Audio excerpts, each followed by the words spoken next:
20 मार्च 2026 या दिवशी आपल्या स्वामी महाराजांचा प्रगट दिन आहे बघा. तर प्रगट दिनानिमित्त आपल्याला काही अशा गोष्टी करायच्या आहेत की जेणेकरून आपण ज्या पण सेवा करतो त्या सेवेचं फळ पुण्य हे आपल्याला नक्कीच मिळेल. काही वेळेला बघा आपल्या आयुष्यामध्ये खूप अशा अडचणी असतात, संकटे असतात, प्रॉब्लेम असतात, टेन्शन असतात, डोक्यामध्ये असंख्य असे विचार असतात आणि आपलं मनसुद्धा त्यावेळेला सेवेकडे लागत नाही. त्यावेळेला आपल्याकडनं पोथी वाचन, ग्रंथपठण करणं हेही आपल्याला शक्य होत नाही. तर असं जर तुमच्या आयुष्यात काही गोष्टी घडत असतील, आत्ता तुमच्या आयुष्यात जर संकट असतील, अडचणी असतील किंवा काही प्रॉब्लेम आहे, तुमच्या डोक्यामध्ये काही विचार आहेत किंवा तुमच्या मनामध्ये खूप असा गोंधळ आहे की ज्यामुळे तुम्हाला सेवा करण्याची इच्छा होते पण तुमचं सेवेकडे मन लागत नाही. तर अशा स्वामी भक्तांनी स्वामी महाराजांच्या प्रगट दिनानिमित्त आजच्या व्हिडिओमार्फत मी तुम्हाला अशा काही गोष्टी सांगणार आहे की त्या तुम्हाला करायच्या आहेत बघा, की त्यामुळं तुम्ही जे पण करत आहात त्याचं फळ, त्याचं पुण्य हे तुम्हाला मिळेल आणि तुमच्या आयुष्यातील संकटे, अडचणी नक्कीच दूर होतील. तर व्हिडिओ तुम्ही कुठेही स्किप न करता व्हिडिओ शेवटपर्यंत बघा. तुम्ही जर माझ्या चॅनलवर नवीन असाल तर चॅनलला लाईक करा, शेअर करा आणि नक्की सबस्क्राईब करा. चला आता व्हिडिओला सुरुवात करूया. सर्व स्वामी सेवेकरांना श्री स्वामी समर्थ. तर तुमचं प्रिय LIC चॅनलमध्ये अगदी मनापासून स्वागत आहे. तर बघा काही वेळेला काय होतं, आपल्या आयुष्यामध्ये खूप असे संकट असतात. माणूस म्हटल्यानंतर प्रत्येकाच्या आयुष्यात असतात, पण काही स्वामी भक्तांच्या आयुष्यामध्ये थोडेसे असतात. स्वामींची सेवा केल्यानंतर, स्वामींच्या नामस्मरणात राहिल्यानंतर त्यांच्या आयुष्यातले संकटसुद्धा कमी. आयुष्यामध्ये खूप संकटे असतात, समस्या असतात. एक संकट संपलं की दुसरं संकट उभं राहिलं असतं. त्यामुळे आपली स्वामींची सेवा करण्याची इच्छा असून सुद्धा आपल्या मनामध्ये स्वामींची सेवा करण्याची खूप इच्छा असते. आपल्याला प्रत्येकाला वाटतं की मला ही प्रगट दिनानिमित्त काही स्वामींची पोथी वाचन करायचे आहे, ग्रंथपठण करायचं आहे, पण आपलं मन हे सेवेकडे लागत नाही. आपल्या मनामध्ये विचार येत राहतात आणि आपण सेवा करतो पण ती सेवेकडेच आपलं मन लागत नाही. तर अशा स्वामी भक्ताने किंवा अशा व्यक्तींनी बघा स्वामींच्या प्रगट दिनानिमित्त काही महत्त्वपूर्ण गोष्टी आहेत त्या नक्कीच करा. तुमच्यावर आलेलं जे संकट असेल, अडचण असेल, त्यातून स्वामी तुम्हाला नक्कीच मार्ग दाखवतील. शिवाय काय शक्य होईल तशी करतं. कोणी स्वामीचरित्र सारामृताचे 5 दिवसाचे पारायणचा पाठ करतो, काही काही स्वामी भक्त 7 दिवसाचे पारायण घरामध्ये करतात. ज्यांना जी सेवा शक्य होईल ती सेवा प्रत्येकांची सुरू आहे बघा स्वामींच्या प्रगट दिनानिमित्त. तर मी प्रत्येक स्वामी भक्ताला सांगते, तुम्ही जेवढी सेवा करतात तेवढंच तुम्हाला सेवा करत असताना काही महत्त्वपूर्ण गोष्टी ह्या आपल्या प्रगट दिनानिमित्त, स्वामींच्या प्रगट दिनानिमित्त करायच्या आहेत. जेव्हा तुम्ही ह्या गोष्टी किंवा ही जी कामं आहेत बघा, जी मी आत्ताच्या व्हिडिओमार्फत तुम्हाला सांगणार आहे, तुम्ही ह्या गोष्टी किंवा ही जी कामं जर तुम्ही केली तर तुम्ही केलेल्या सेवेचं फळ हे स्वामी महाराज तुम्हाला नक्कीच देतील. तर आता त्या गोष्टी कोणत्या आहेत की ज्या आपल्याला स्वामींच्या प्रगट दिनानिमित्त करायच्या आहेत. तर आता बघा, ज्या स्वामी सेवेकरांना सेवा करणं शक्य होत नाही, मन लागत नाही सेवेकडे, काही टेन्शन आहे, काही प्रॉब्लेम आहे, त्यामुळे आपलं मन अस्वस्थ असतं, तर त्या स्वामी भक्तांना मी सांगते की तुम्ही कंटिन्यू म्हणजे तुम्ही अखंड नामस्मरणात राहा. तुम्ही स्वामींचं मनापासून नामस्मरण करत राहा, नामस्मरण करायचं आणि त्यानंतर ह्या गोष्टी, ही जी कामं आहे ती करत राहायची. बघा तुमच्या आयुष्यातील अशक्य वाटणाऱ्या गोष्टीसुद्धा नक्कीच स्वामी शक्य करतील. आता आपल्याला कोणती अशी कामं करायची की स्वामींच्या प्रगट दिनानिमित्त. आता पहिल्यांदा मी तुम्हाला सर्वांना सांगते की स्वामी महाराजांचा प्रगट दिन आहे आणि प्रगट दिनाच्या आधी आपण जी पण सेवा करतो, जी पण कामं करतो, ज्या पण गोष्टी करतो बघा स्वामी महाराजांसाठी किंवा स्वतःसाठी. आता आपण हे जे पोथी वाचन करतो, हे जे ग्रंथपठण करतो किंवा स्वामींचं नामस्मरण करतो, हे आपण का करतो तर आपल्या आयुष्यातील संकटे, अडचणी ही दूर व्हावीत, आपल्याला ह्या संकटातून, अडचणीतून बाहेर पडण्यासाठी एक शक्ती मिळावी, एक ताकद मिळावी आणि स्वामींचा कृपा आशीर्वाद आपल्यावरती राहावा, यासाठी आपण सेवा करत असतो. यासाठीच तुम्हाला सांगते की स्वामींच्या प्रगट दिनानिमित्त तुम्ही जसं सेवा करताना तसंच तुम्हाला काही गोष्टीसुद्धा करायच्या आहेत बघा. दिवसांमध्ये दत्ततत्व हे पृथ्वी तलावर खूप जास्त प्रमाणात जागृत असतात. ज्या घरामध्ये स्वामींची सेवा केली जाते, ज्या घरामध्ये स्वामींचं नामस्मरण केलं जातं, त्या घरामध्ये स्वामी महाराज हे अदृश्य स्वरूपात सुद्धा असतात ते तिथं.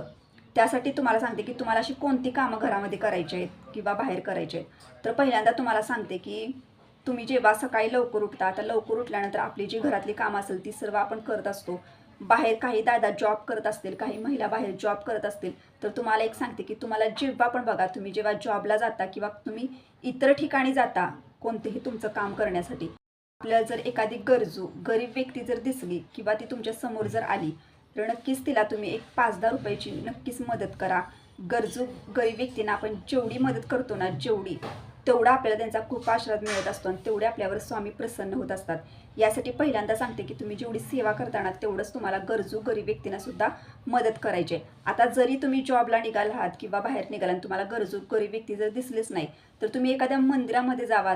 गणपतीचं मंदिर असू दे, दत्त महाराजांचं मंदिर असू दे, महादेवाचं मंदिर असू दे, कोणतंही मंदिर असू दे, त्या मंदिरात जावा. तिथे जे मंदिराच्या बाहेरच्या गरजू गरीब व्यक्ती बसले असतात बघा, त्यांना तुम्ही तुमच्याकडे जर काही खायला असेल पदार्थ तर त्यांना खाण्यासाठी सुद्धा वस्तू द्या.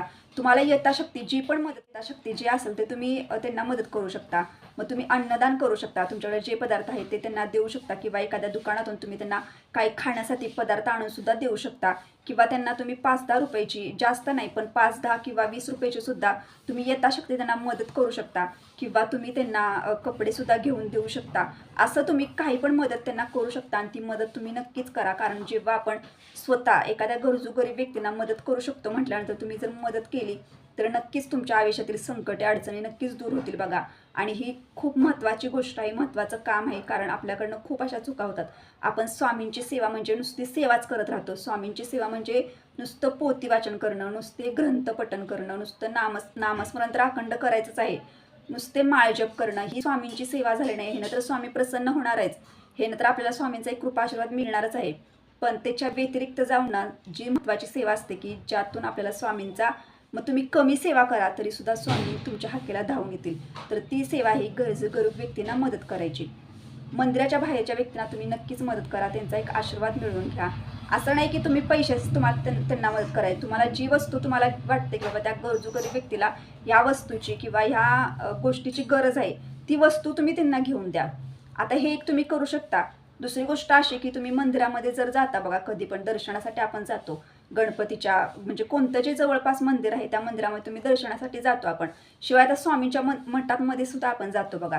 तर तिथे जाताना आपल्याला काय करायचं किंवा इतर ठिकाणी जरी मंदिरात गेला तरी जायचं आहे, जाताना ना आपल्याला केळे किंवा तुम्हाला जर केळं नेणं शक्य असेल प्रसादाच्या स्वरूपात, म्हणजे थोडक्यात मला सांगण्याचा उद्देश एवढाच आहे की तुम्हाला जेवढं देता येईल दुसऱ्यांना तेवढं देत राहावा. आता आपण मंदिरामध्ये जाताना जर केळांचा प्रसाद तुम्ही घेऊन जाऊ शकता. जर तुम्हाला लाडू घेणं शक्य असेल, बेसनाचे लाडू, बुंदीचे लाडू किंवा एखादी गोड मिठाई घेऊन जाऊ शकता किंवा कोणत्याही प्रकारची तुम्ही फळं घेऊन जाऊ शकता. तर तिथे येणाऱ्या भाविक भक्तांना सुद्धा हा प्रसाद देऊ शकता. यातून सुद्धा तुम्ही एक चांगल्या प्रकारे स्वामींच्या सेवेपर्यंत पोहोचू शकता. आता हे एक तुम्हाला सांगितलं. दुसरी बाराच्या पुढं जर ह्या दिवसांमध्ये एखादी गरजू गरीब व्यक्ती आली, कोणती पण व्यक्ती होते की तिला तुमच्याकडनं काही मदत हवे, तर तुम्ही नक्कीच तिला कोणत्याही प्रकारचा अपमानास्पद शब्द न बोलता किंवा तिला काही सुद्धा अपमानास्पद न बोलता तुमच्या घरामध्ये जर काही गोष्टी असतील तर तिला नक्कीच दान करा. नसेल तुमच्याकडे काही तर तिला नाही म्हणून सांगा, पण कधी अपमानास्पद तिला बोलू नका. कारण ह्या दिवसांमध्ये ना दत्त तत्व हे खूप जास्त प्रमाणात जागृत असतं.